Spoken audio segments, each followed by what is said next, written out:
Hello, students. Today we are going to read the chapter Nelson Mandela Long Walk to Freedom from class 10th. The chapter is about Nelson Rolihlahla Mandela. Born on 18th July 1918, he died on 5th December 2013. He was the first black president of South Africa. He fought for the rights of people against the practice of apartheid. And what is apartheid? Later on, it will be explained. So, what is Long Walk to Freedom? Because the chapter that we are going to read is an extract from this one, A Long Walk to Freedom. It is an autobiography. An autobiography is a self written life story or history or account of a person's life by the person himself. So, Long Walk to Freedom is the life story of Nelson Mandela written by himself. It first published in 1914, and in this autobiography, his life, his education, and his 27 years in prison are told about. So, before reading the chapter, we should go to some keywords. So, first one is apartheid. What is apartheid? Apartheid is a system of government implemented in South Africa that sanctioned racial segregation and political and economic discrimination against non whites. So, in nutshell, we can say that apartheid is a system in which people were separated because of their race. Political and economic discrimination was there against non whites in South Africa. Under apartheid, under this system, non white people of South Africa would be forced to live in separate areas. So there were separate areas. In one part of that nation, white people would live, or people from other nations would live, but on the other part of the country, black people, or we can say that non-white people would live. Non-white people of South Africa would be forced to live in separate areas from whites and use separate public facilities, and so many restrictions were there to black people. So this was one of the harshest political regime ever. Anglo-Boer War. What is Anglo-Boer War? That laid the foundation of apartheid. So it was fought between the British Empire and two independent Boer states. And two independent Boer states, and those Boer states are the South African Republic, first one, and the second Boer state was Orange Free State. So both these states raised weapons against British Empire. The result was in the victory of Britain. And because of that victory of British people, the foundation of apartheid was established. So, what are the main points? The points that we are going to talk about in this chapter. Here in this chapter, Nelson Mandela talks about the historic occasion. And what was the historic occasion? The inauguration ceremony. Whose inauguration ceremony it is? Nelson Mandela is going to take an oath for the president of South Africa, first black president of South Africa. Second thing that we can note in this chapter, that Nelson Mandela appreciates dignitaries and world leaders from all corners of the world who have attended that ceremony. Loyalties of South African army towards the government is also described in this chapter, and other things that we will see Nelson Mandela changing attitude towards freedom from the time or since his birth to his grown up stage. So his attitude towards freedom got changed. Person's twin obligations are also described. Twin obligations, one for the society and second for the family, is also talked about. The writer also thanked the attempts of all those leaders who died there for the sake of their motherland. And meaning of courage is also described. Nelson Mandela also opines about who the oppressor is and who is the oppressed. Both of them are in prison. So all these things we will read in this chapter. So what the chapter is, Nelson Mandela, Long Walk to Freedom. Before you read, apartheid, as we had already discussed, is a political system that separates people according to their race. So this was happening that black people, because they were black, the race was different, that's why they were being discriminated. Have you heard of Nelson Mandela? Yes, we have heard of Nelson Mandela. Mandela and his African National Congress spent a lifetime fighting against apartheid. Mandela had to spend 30 years in prison because of that fight. Finally, democratic elections were held in South Africa in 1994, and Mandela became the first black president of new nation. In this extract from the autobiography, Long Walk to Freedom, Mandela speaks about a historical occasion. We know what the historical occasion is. The historical occasion is the inauguration ceremony there being taken place. Can you guess what the occasion might be? Yes, we can guess. Check your guess with a news item from BBC of 10th May 1994. Now we will read the article from BBC. Mandela becomes South Africa's first black president. So it was the article of newspaper that day, the day of inauguration.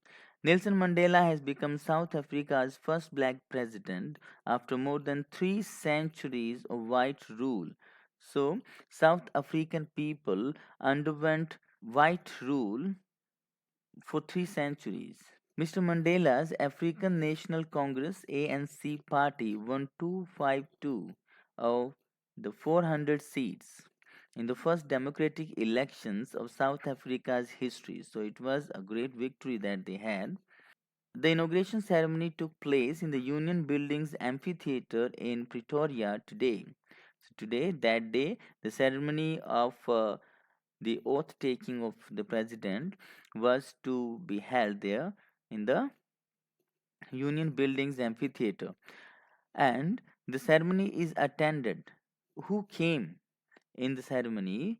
The ceremony is attended by politicians and dignitaries, famous personalities from more than 140 countries around the world. And what Nelson Mandela said, never, never again will this beautiful land experience the oppression of one by another, said Nelson Mandela in his address. So when he addressed to the nation there, standing there at the podium, so what he said that South African nation will never again suffer the oppression by any other nation. Jubilant scenes on the streets of Pretoria followed the ceremony with blacks, whites, and coloreds celebrating together. So all of them were celebrating, black people from South Africa, white people as well, and coloreds as well. So all who attended the ceremony, they were celebrating. More than 1 lakh South African men, women, and children of all races sang and danced with joy. So everyone in that nation was happy. Happy because now South Africa had got their own government and their own president, and because the apartheid system had been annihilated, abolished. 10th May, dawn bright and clear. So it was 10th May, and the day came. It was very bright and clear day. For the past few days, I stands here for Nelson Mandela. He had been pleasantly besieged, surrounded. Nelson Mandela had been surrounded by dignity by dignitaries of world leaders who were coming to pay their respects before the inauguration.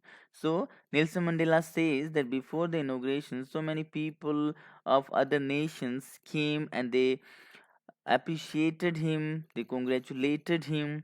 The inauguration would be the largest gathering, and the inauguration that would be the largest gathering ever of international leaders on South Africa soil. So, Mandela says that in South Africa, such gathering of the people of different nations had never been there. The ceremonies took place in the lovely sandstone amphitheater formed by the Union Buildings in Pretoria. So, where the ceremony was taken place, the ceremony took place there on the sand in the lovely sandstone amphitheater. For decades, for many years, for decades, this had been the seat of white supremacy. What had been the seat of white supremacy? This amphitheater, Pretoria, this building in Pretoria, this had been the seat of white supremacy. Seat of white supremacy means white people run the nation from this place. And now it was the site of rainbow gathering. And now it was the site of rainbow gathering. Why the gathering is rainbow? Because people of different nation, of different skins, of different colors, they gathered here. And nations from, and why have they gathered? They had gathered there for the installation or for the establishment of South Africa's first democratic non-racial government. Now it would be South Africa's non-racial government. The government will not discriminate people according to their race. On that lovely autumn day, it was a lovely autumn day, and on that day, I was accompanied by my daughter Jinani on the podium. Mr. De Klerk was first sworn in as second deputy president. Then Thabo Mbeki was sworn in as the first deputy president. Now, Nelson Mandela, he is talking about the people who were taking oaths there. When it was my turn, when it was the turn of Nelson Mandela, or when it was the turn of the president himself, I pledged to obey and uphold the Constitution and to devote myself to the well being of the Republic and its people, to the assembled guests and the watching world. I said. So he pledged. He took an oath. And what oath did he take? He took an oath to obey, that he will that he would follow and uphold, he would support the constitution, he would maintain the constitution, and to devote myself. And Mandela took an oath to devote himself to the well-being of the republic and its people, to the well-being of the republic means to the country, to South Africa and its people, to the assembled guests and the watching world. I said.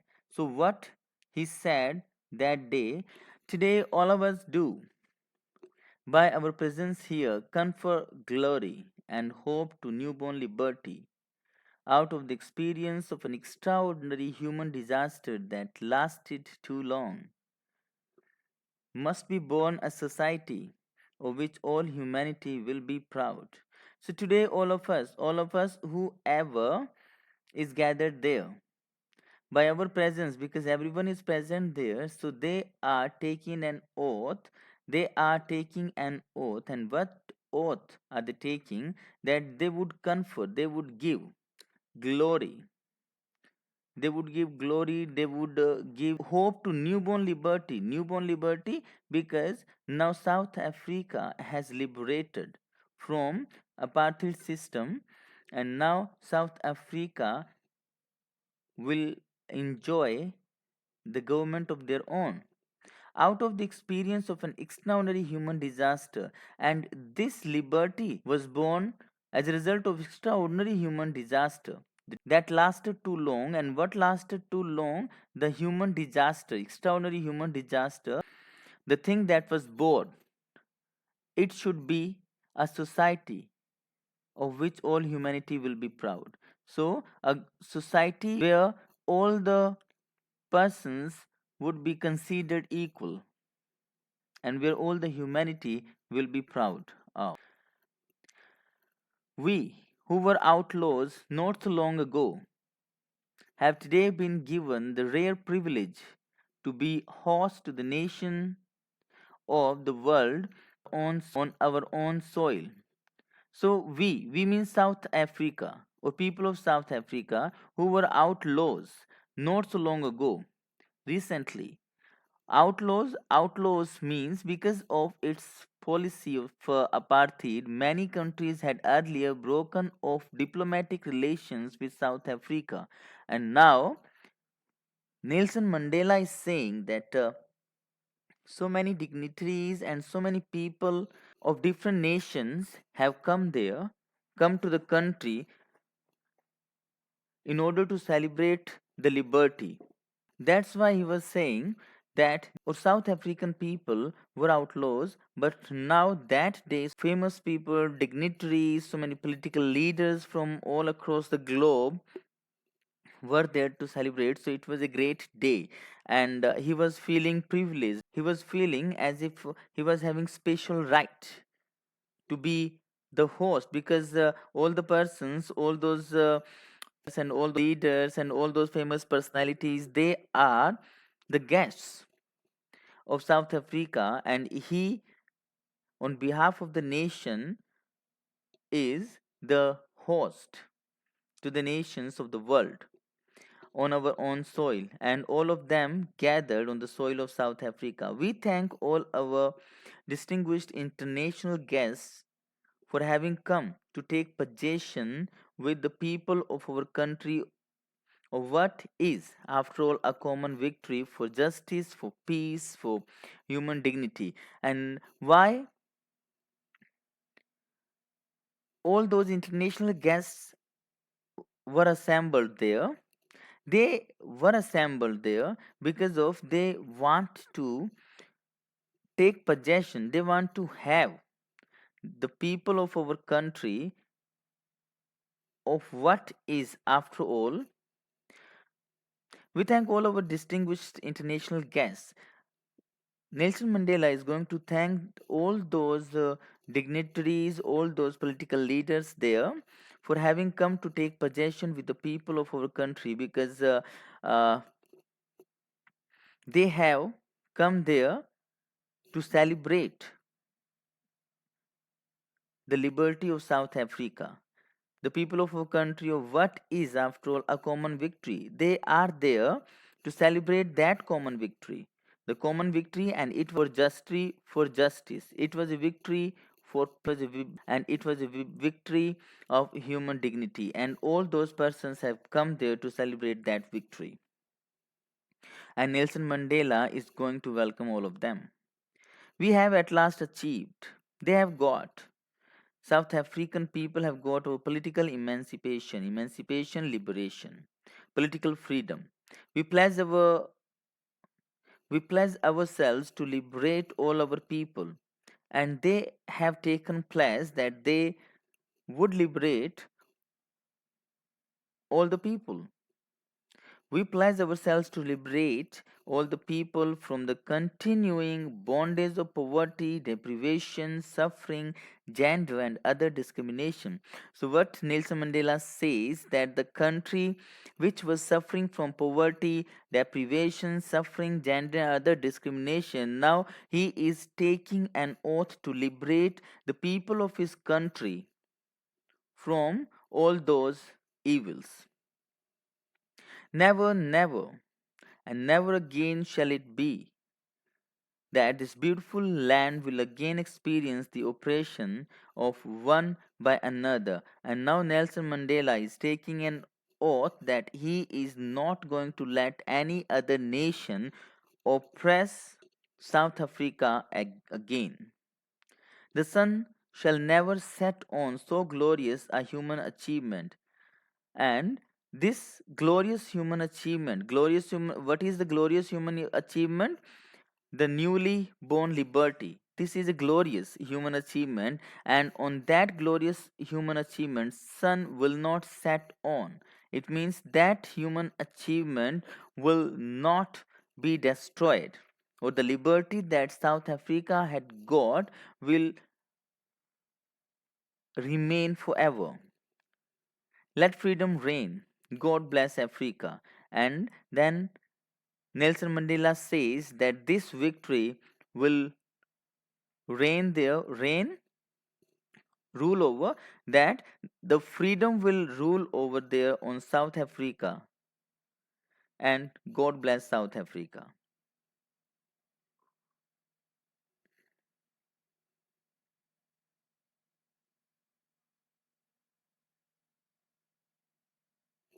A few moments later, we all lifted our eyes in awe as a spectacular array of South African jets, helicopters, and troop carriers rode in perfect formation over the Union buildings. And when Nelson Mandela was speaking, so they could hear the sound of so many helicopters and jets, aeroplanes flying over their heads. And why were they flying over their heads? Because they were showing the military prowess, the military power of South Africa. So, all types of South African jets and helicopters and troop carriers, they were flying over their heads, roaring, and they were in a perfect formation. They were in a good array. Array means line. It was not only the display of pinpoint precision, exactness, and military force, but a demonstration of the military's loyalty to democracy, to a new government that had been freely and fairly elected. What Nelson Mandela says that it was not only a display. What was not only a display? Display means show.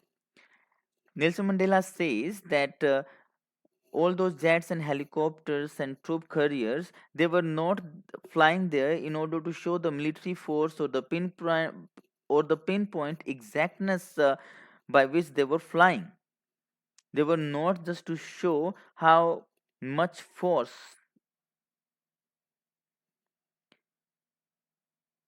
South Africa has, but a demonstration of the military's loyalty to democracy. But it was a show. It was a show that the military of South Africa, that the military of South Africa was loyal towards democracy. The military of South Africa was loyal to a new government that had been established there, the government that had been freely and fairly elected.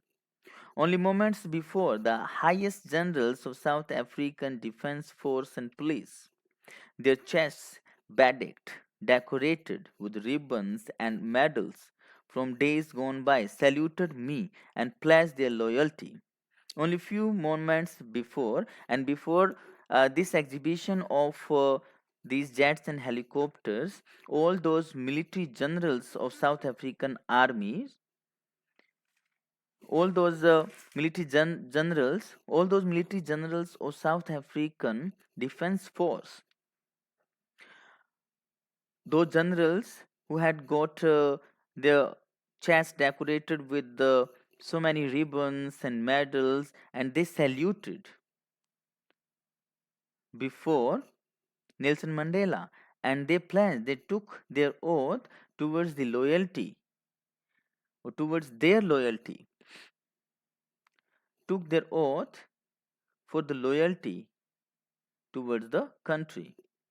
I was not unmindful of the fact. I was not unmindful of the fact means I know the fact, or he knew the fact that not so many years before, that only a few years before, they would not have saluted but arrested me, because few years ago South Africa was dominated by Britishers, reigned by Britishers. Finally, a chevron of Impala, chevron, a pattern in the shape of a V.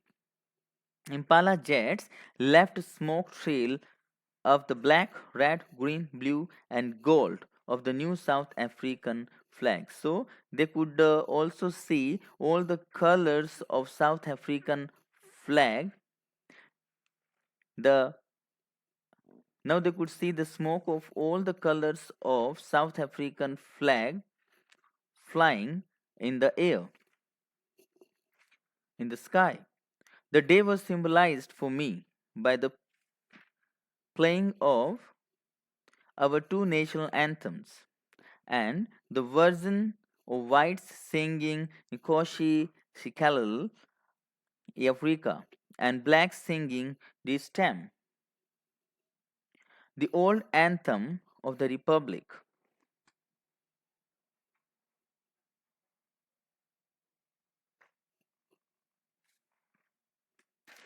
Although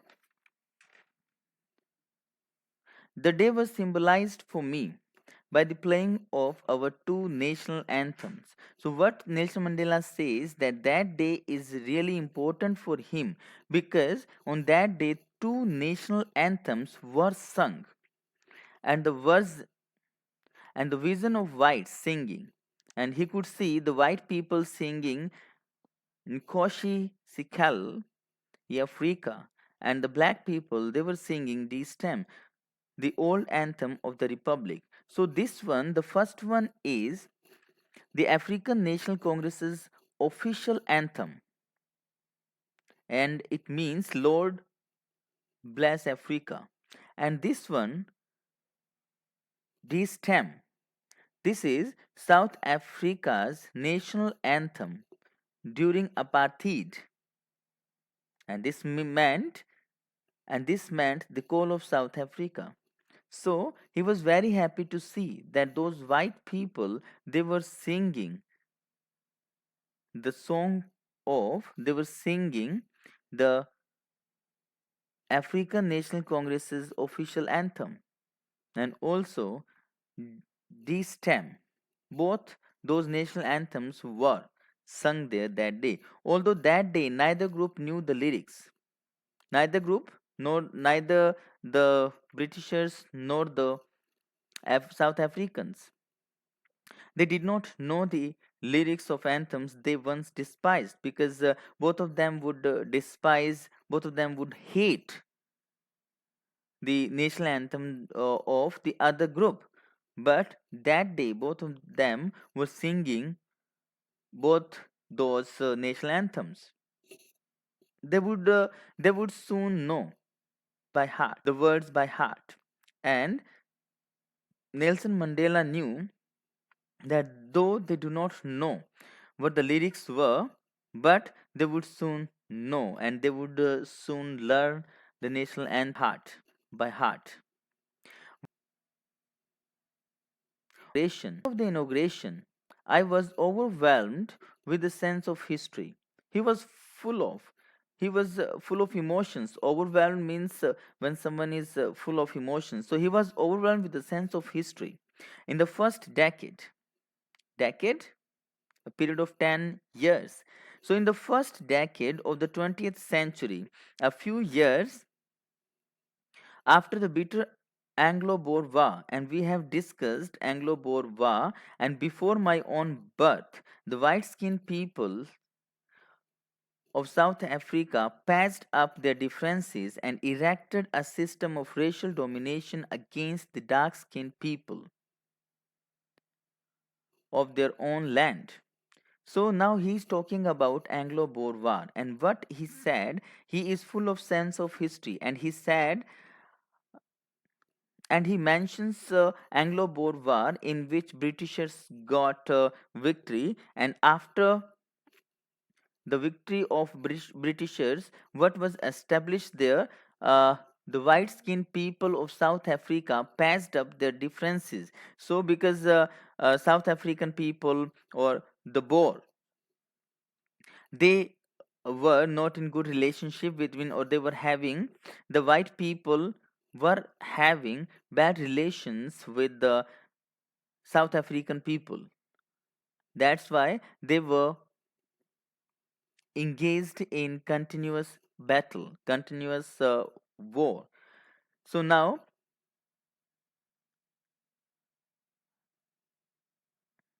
Nelson Mandela is talking about Anglo-Boer War, after which the system was established. The system was established, and it was a system of racial domination that the people of one race will dominate the people of other race against the dark skinned people. So white people was to govern against, or was to govern over the white was to govern over the dark skinned people of their own land.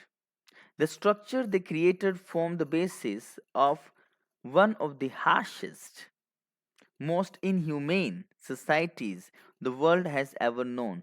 And after that war, the treaty that was signed, in that treaty that was made clear that racial domination would be there, and because of that Anglo-Boer War and that treaty, the most because of that treaty, the structure or the system was created, and it was the system of governance which was the basis of one of the harshest, most human, which was the basis of one of the harshest and most inhumane societies of the world has ever known. So after that war, after Anglo-Boer War, which society was created in South Africa? The society that was very harsh. It was harsh, it was most cruel towards South Africans. It was most inhumane towards South African. So this type of society was established there. Now, in the last decade of 20th century, and my own 8th decade as a man. So that day when he was talking, it was the last decade of the 20th century, because earlier he was talking about the first decade of the 20th century, and now it was the last decade of 20th century. And it was the 8th decade of Nelson Mandela as a man. That system had been overturned. 8th decade of Nelson Mandela as a man means Nelson Mandela is of 80 years old, and now that system had been overturned. That system had been destroyed, annihilated forever, and replaced by one that recognized the rights and freedoms of all peoples, regardless of the color of their skin. So now overturning, now damaging, now destroying the previous political system. Which system is going to take place? The system in which the rights and freedoms of all the people will be made intact, regardless of, without considering, regardless of the color of their skin. The ruling party will always take care of each and every person, no matter which skin, no matter which religion, no matter uh, which country, no matter which country he belongs to or she belongs to. That day had come about through the unimaginable sacrifices of thousands of the people whose suffering and courage can never be counted or repaid. I felt that day, as I have on so many other days, that I was simply the sum of all those African patriots who had gone before me. That long and noble line ended and now began again with me. I was pained I was pained that I was not able to thank them, and that they were not able to see what their sacrifices had wrought. Wrought means worked. That day had come about through the unimaginable. That day, which day he is talking about? The day of the liberty. The day where now he is taking an oath as a president. So that day has not come very easily. The day have come because of the unimaginable, that we cannot imagine. We cannot think sacrifice of thousands of my people. So thousands of people got killed for the sake of their nation. People whose suffering and courage can never be counted or repaid. Repaid, we cannot repay, we cannot give back, or we cannot even count the sufferings. We cannot even count the courage. We cannot even repay the courage and suffering of those people. I felt he was feeling that day, as I have on so many other days, that I was simply the sum, the total of all those African patriots. What Nelson Mandela says that he is the sum of those African patriots, who those patriots are, who had gone before me. Who had gone before me means who died just fighting for justice, just fighting for liberty. That long and noble line ended, and those people died and now began again with me. And that line had started again with him. Had started again with him means now he will rule on behalf of all those persons, on behalf of all those people.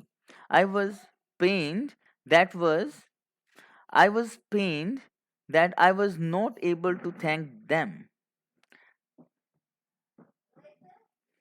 हाँ time हो अब बीच का में आप देख गलत हो जाए ना वो रिकॉर्डिंग होने ला रही है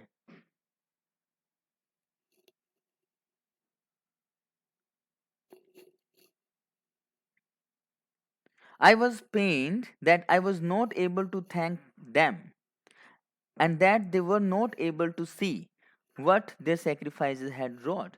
So now he is feeling very sad. He is feeling sorry. And why is Nelson Mandela feeling sorry? That he could not thank all those people because those people had died earlier. So he could not thank those people, and even he could not make them see what their sacrifices had wrought.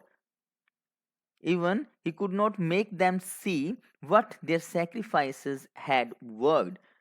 He could not thank all those people that because of the attempts of those people, because of the work of those people, South Africa had got freedom.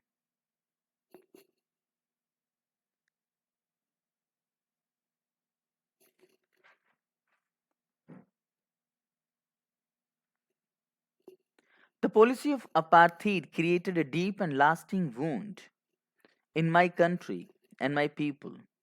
All of us will spend many years, if not generations, recovering from that profound hurt.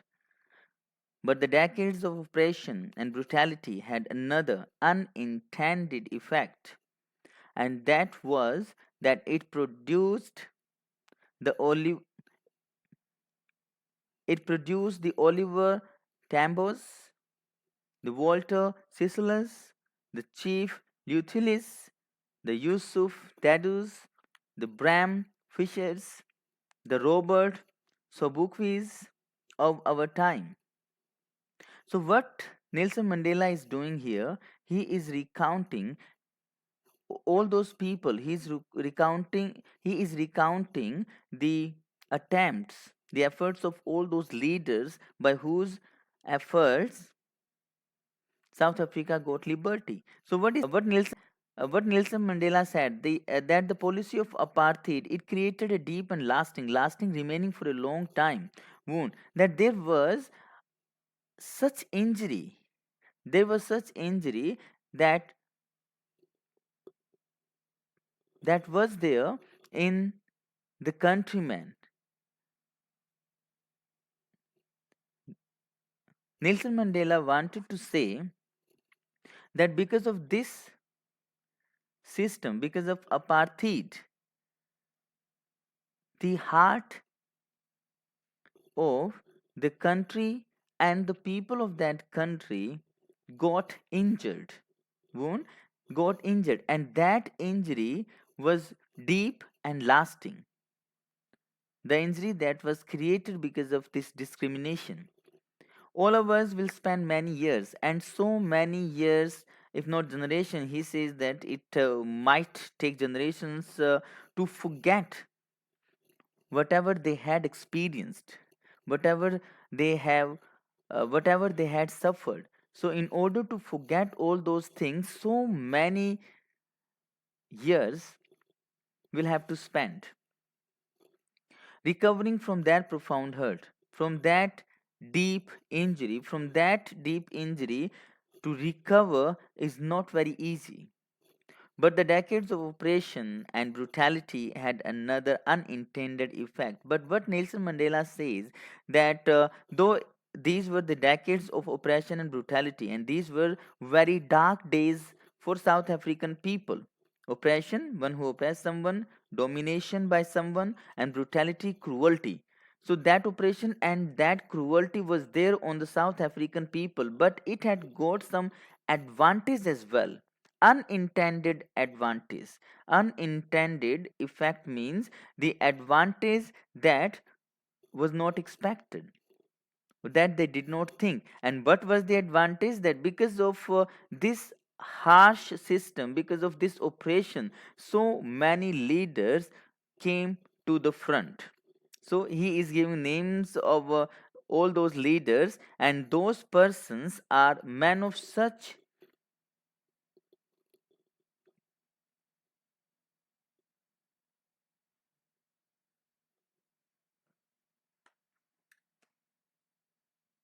extraordinary courage, wisdom, and generosity that their like may never be known again.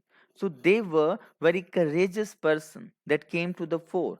They were real leaders. They had got wisdom. They were wise. They had got generosity in them. And such types of persons will not be born again. Perhaps it requires such depths of operation to create such heights of character. And this is a universal fact that he's talking about, that the deeper, and this is the universal fact that he's talking about,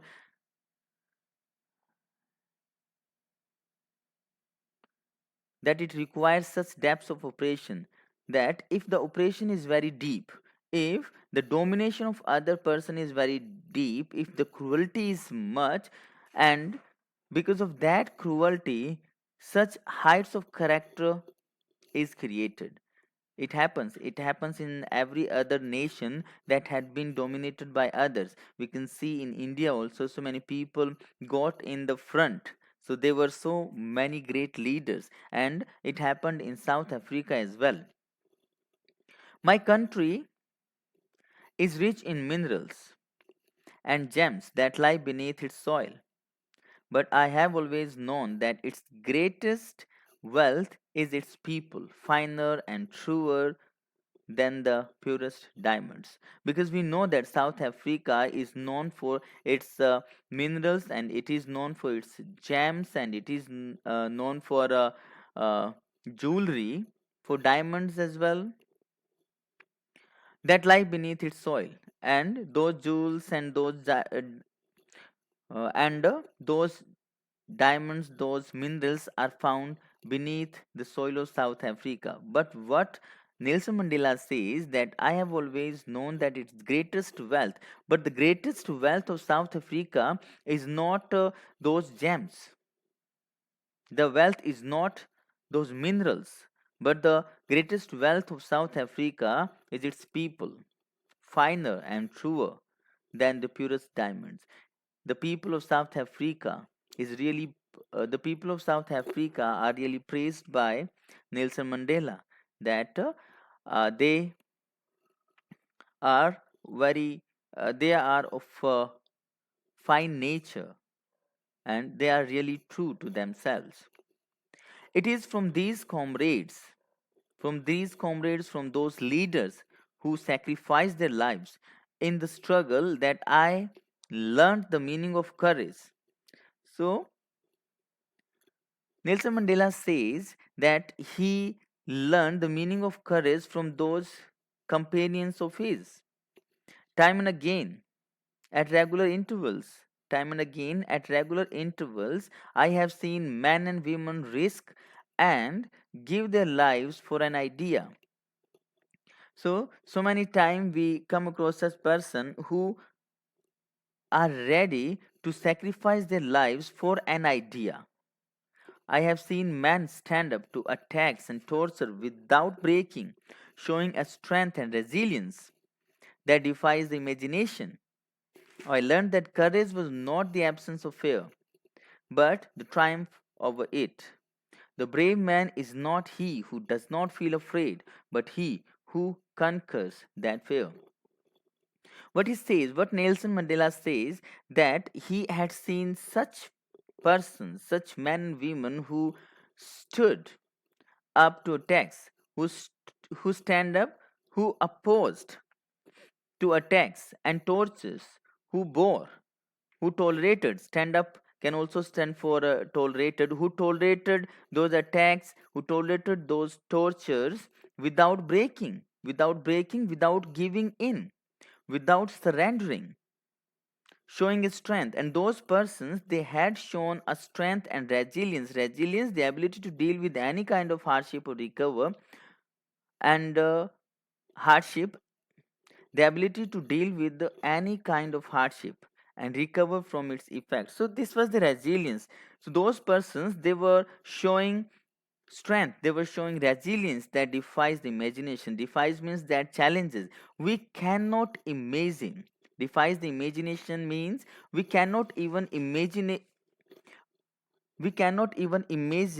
the strength and the resilience that they showed in front of that oppression. I learned that courage. So, what he says about courage? Courage is not the absence of fear, but what is courage? That we have fear, but we just take over that fear. We are victorious over that fear. The brave man is not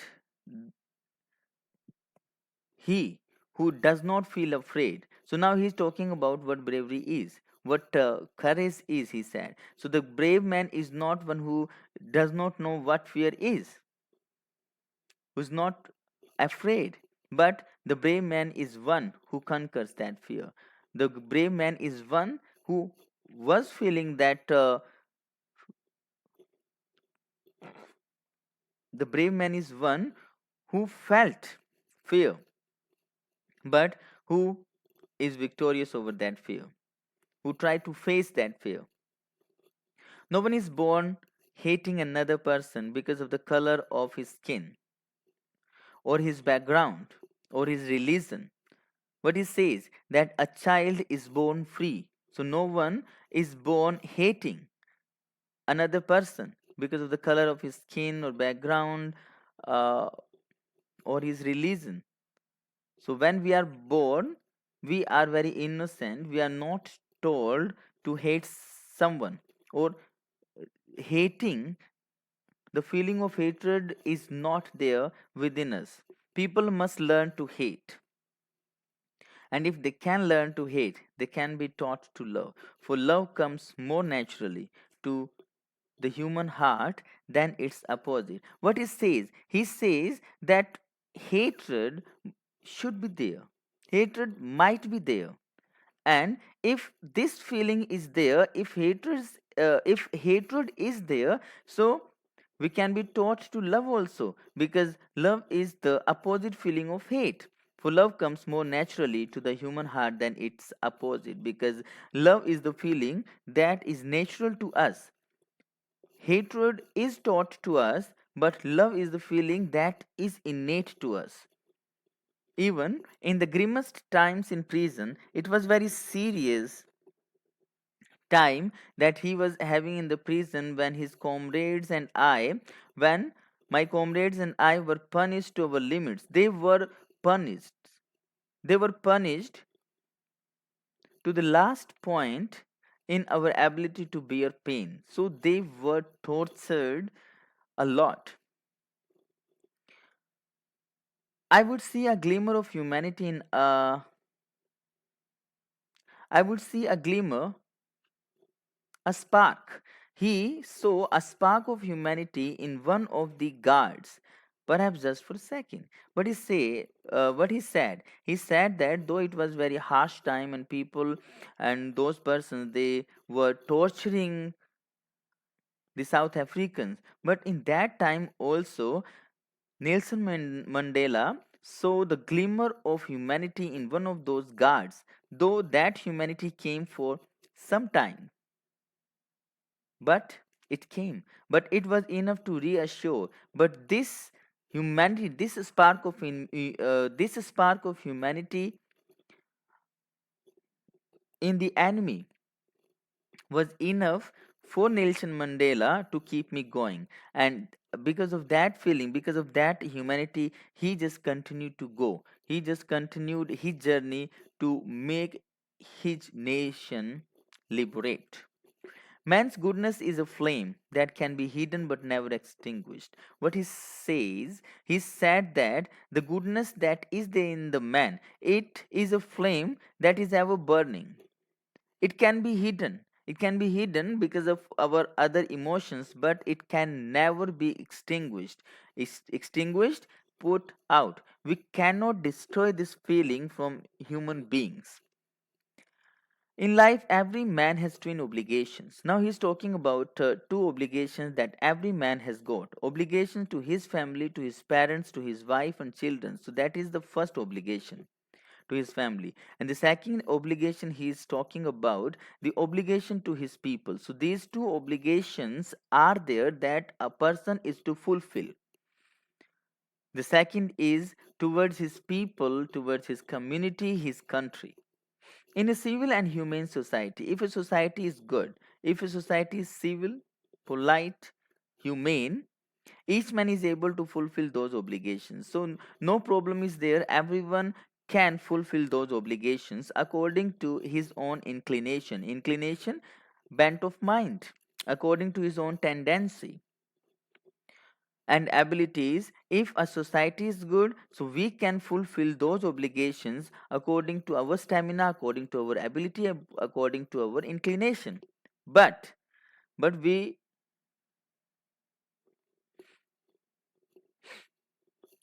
but we should know that Nelson Mandela was not living in such society, in such humane society. But in the country like South Africa, it was almost impossible for a man of my birth. Man of my birth means for a black people, for a black person, and color, my birth and color, to fulfill both those obligations. But in South Africa, born as a person, born as a people of South Africa, no one can fulfill that obligation, and no one can fulfill those obligations easily. In South Africa, a man of color who attempted to live, but in the country like South Africa, it was almost impossible for a man of my birth and color to fulfill both those obligations. But in South Africa, a man who was born of my birth and color means who was a South African. That person cannot fulfill both those obligations easily. In South Africa, a man of color, a black person or South African who attempted to live as a human being was punished to isolated. So if anyone tries to live as a human being, if anyone tries to fulfill those obligations, that person is to be punished, isolated, separated from the rest of the society. In South Africa, man who tried to fulfill his duty, to fulfill all those obligations, duty to his people, was inevitably, certainly ripped from his family. He will be separated from his family. He will be taken away from his family and his home, and that person would certainly be taken away from his family and his home, and he would be forced to live a life apart, away from the society, and that life would be a twilight existence. Twilight where there is no much brightness. So here twilight existence mean he would be put somewhere where no one would know about him. So that twilight existence, a man that twilight existence, the man will be forced to live, and that life would be of secrecy and rebellion. He would be accused of rebellion, he would be accused of secrecy, and he would be taken away from the family, from the society, and he would be made to live a twilight existence, to live a life of twilight existence. I did not, I did not in the beginning choose place my people above my family. But in attempting to serve my people, I found that I was prevented from fulfilling my obligations as a son, a brother, a father, and a husband. I did not in the beginning choose to place my people above my family. So, what he says, he said that when he was not so grown up and he did not think of his people of the people in general of his society, he just thought about his family only. But in attempting to serve my people, but when he started to serve his people, then he found that I was prevented, that I was stopped. Only then he realized that he was stopped from fulfilling his obligations as a son, a brother, a father, and a husband. So when he tried to serve for the society, when he tried to serve the society, only then he knew that he was not allowed to fulfill the obligation that he had towards his family, as a son, as a brother, as a father, as a husband. I was not born with a hunger to be free. I was born free, free in every way that I could know, free to run in the fields near my mother's hut, free to swim in the clear stream that ran through my village, free to roast mealies under the stars and ride the broad backs of slow moving bulls. As long as I obeyed my father and abided by the customs of my tribe, I was not troubled by the law of man or God. So what he says that now, so now he is talking about his idea of freedom that continued to change since his birth. So when he was a child, what was he said that that he was not born with that hunger of a hunger to be free. So he did not want to be free when he was a child, because as a child he was free in every sense. He could do all these works that everyone was allowed to do, until he followed all those customs of the tribe, until he followed all the instructions of his family members. He could do anything. So he was free to do all these things, to run in the field, to swim there, to roast mealies. So as a child, he felt as if he was free.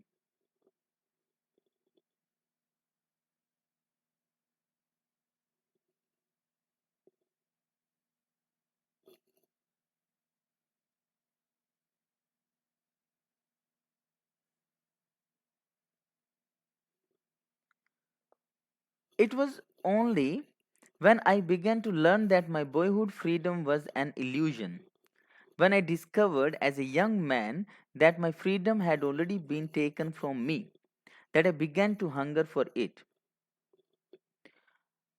So, what he says that when he grew up, and when he reached to his boyhood, the freedom was also an illusion to him. He did not know actually what freedom was. So, illusion means something that appears to be real, but it is not. So, freedom, he thought that as a boy, he thought that he was free. When he discovered as a young man that my freedom had already been taken from me. So, now as a young man, now now when he reached his adulthood, when he became when I discovered as a young man that my freedom had already been taken from me. So, as a young man, when he found that his freedom had been taken from him, that I began to hunger for it, and only then the hunger for freedom started. in his young days, not in his boyhood. At first, as a student, when he was a student, he wanted freedom only for myself, that transitory freedoms of being able to stay out at night, read what I pleased, and go where I chose. So, when he was a student, and for a student, what freedom is? What is a freedom for a student? It was just the freedom for himself, the transitory freedom, and that freedom is transitory, not lasting. And what was that freedom? To be able to stay out at night, read what I pleased, and go where I chose, and he could do those three things. But later, as a young man, when he grew up in Johannesburg, I yearned, desired. He desired for the basic and honorable freedoms of achieving my potential, of earning my keep, of marrying and having a family, the freedom not to be obstructed in a lawful life. But as a young person, he knew that he was not in reality free. Now he wanted the basic and honorable freedoms. Now he knew the meaning of what freedom is. And the basic and honorable freedoms were achieving my potential. He wanted to achieve success. He wanted to do something that he can do. He wanted to earn his keep. He wanted to earn his living. He wanted to earn money. He wanted to marry and he wanted to having family. So this is the freedom. The freedom not to be obstructed. The freedom not to be obstructed in a lawful life. So he did not want to be obstructed until he would follow the law. But then I slowly saw that not only was I not free, but that time when he was young, he realized that he was not free. But later on, what happened? He saw that it was not he himself. But then I slowly saw that not only was I not free, then he realized that not only he was free, but his brothers and sisters, the members of his society, his own nation, were not free.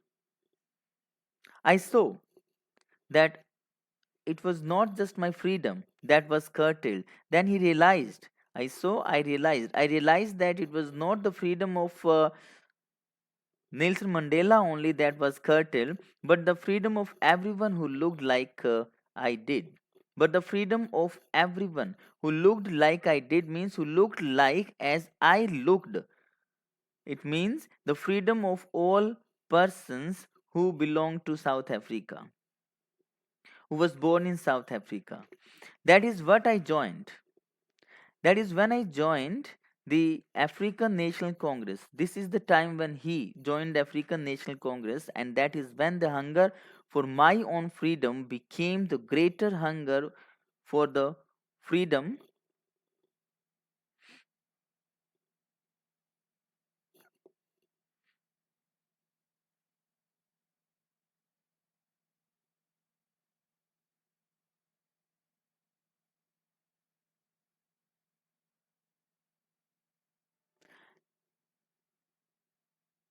That is when I joined the African National Congress. So when he joined the African National Congress, when he found that not only he but the whole nation, but all those people who was born in South Africa, but all those people who were born in South Africa were not free. Only then he decided to join National Congress, and that is when the hunger for my own freedom became greater. Hunger for freedom and the hunger for his own freedom, because he wanted to free himself, and that hunger became greater hunger for the freedom.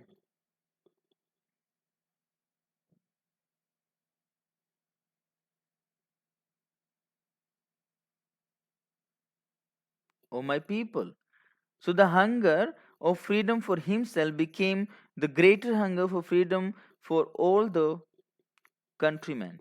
It was this desire for the freedom of my people to live their lives with dignity and self respect what he wanted. He wanted that everyone should live with dignity, with grandeur, and self respect, that everyone should live with self respect.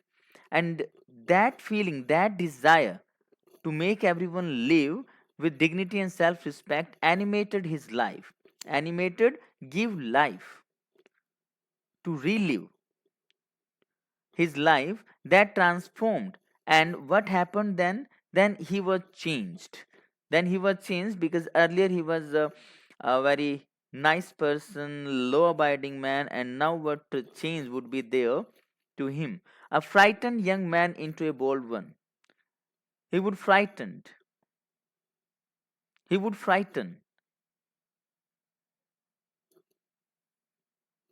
from law, from the government, and now he became a bold person. He had to be a bold one. That drove the law abiding attorney, and that hunger made that law abiding attorney. He was an attorney and he was law abiding, he followed only the law, and he then became a criminal. That turned a family loving husband. He was a family loving husband and he was changed into a man without home. That was a life loving man. He loved his life and he was forced to live like a monk. A monk, a person who does not have his home. He would wander in the world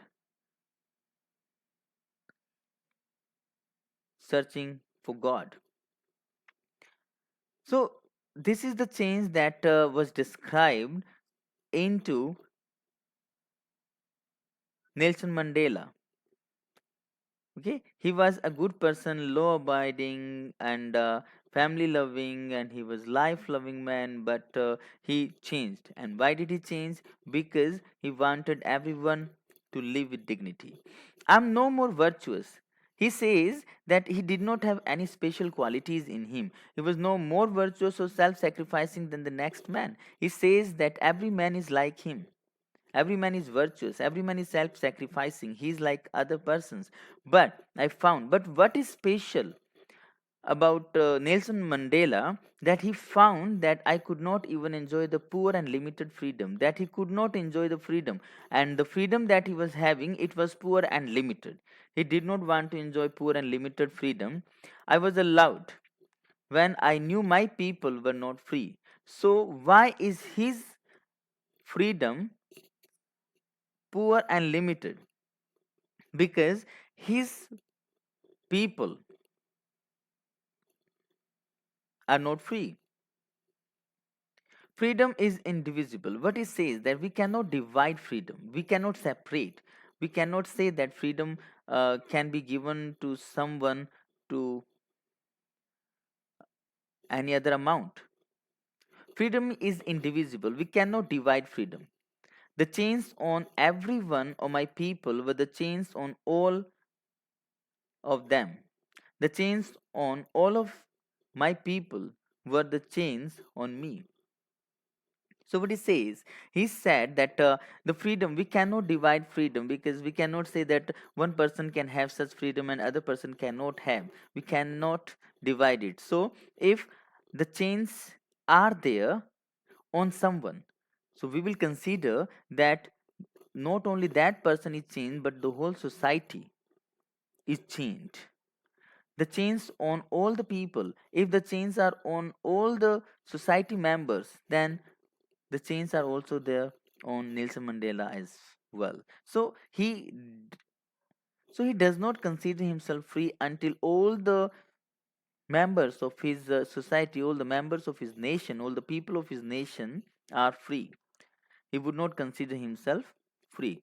I knew that the oppressor must be liberated just as surely as the oppressed. He said that oppressor and the oppressed both are not free, neither oppressor nor the oppressed. both of them are not free, both of them are chained. Oppressor, one who dominates others. Oppressed, one who is dominated by others. A man who takes away another man's freedom is prisoner of hatred. So the oppressor, who is the oppressor? The oppressor is one who takes away another man's freedom. So why is he not free? Because he is a prisoner of hatred. That's why he is not free. He is locked behind the bars of prejudice. He is locked behind the bars. He is prisoner. Locked behind the bars.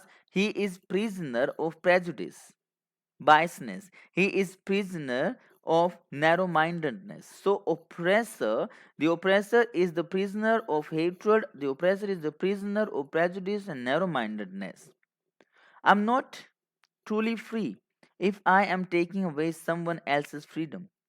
If I am an oppressor, so how can I feel myself free because I am taking away someone else's freedom?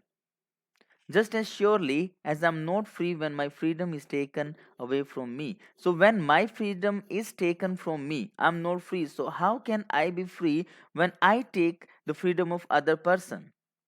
So, in this way, the oppressor and oppressed both are in prison.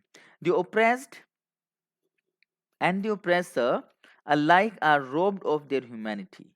They are robbed of their humanity. They are taken away from their humanity. They are not humane, or we can say they are not human being.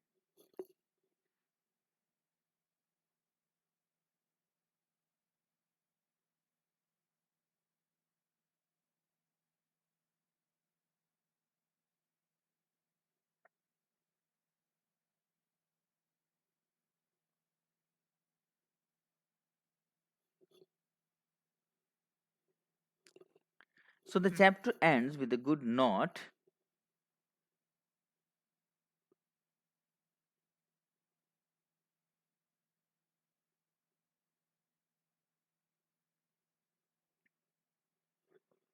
Now let us know what we have understood in that chapter, or what message have we got from this chapter.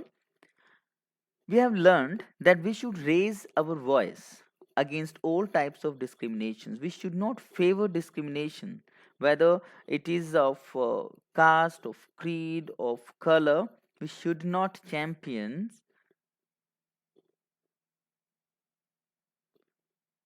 We should not champion discrimination in any form. We should always have humanitarian attitude. Even this attitude made Nelson Mandela carry on his fight against that system.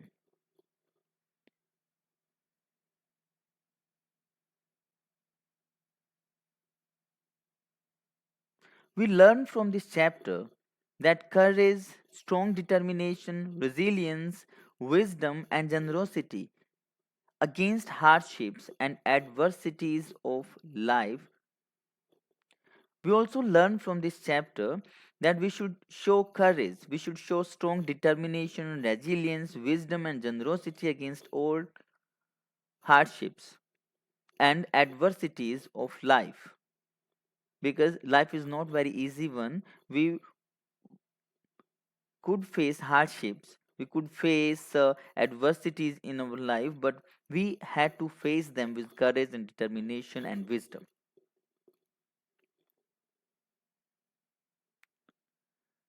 The chapter also shows that we should favor liberty. We should continue our efforts until we get liberty. And the last thing that we know,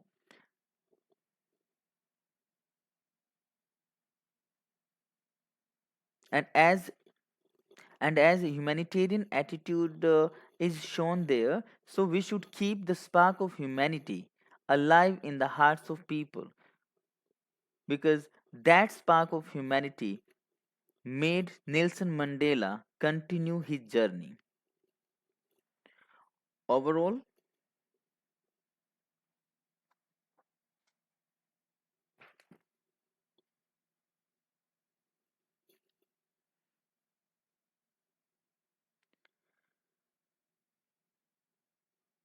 So, so we have read about a lengthy, difficult journey of the people of South Africa to gain freedom from the oppressive, harsh, and brutal regime of the whites. And we also have gone through that if the hardship is there, we have some good impact of that as well. So many leaders would come to the fore. So, I hope you have understood the chapter well and you will be able to answer all the questions, and moreover you have grabbed the message of the chapter. So thank you. See you again in the next video.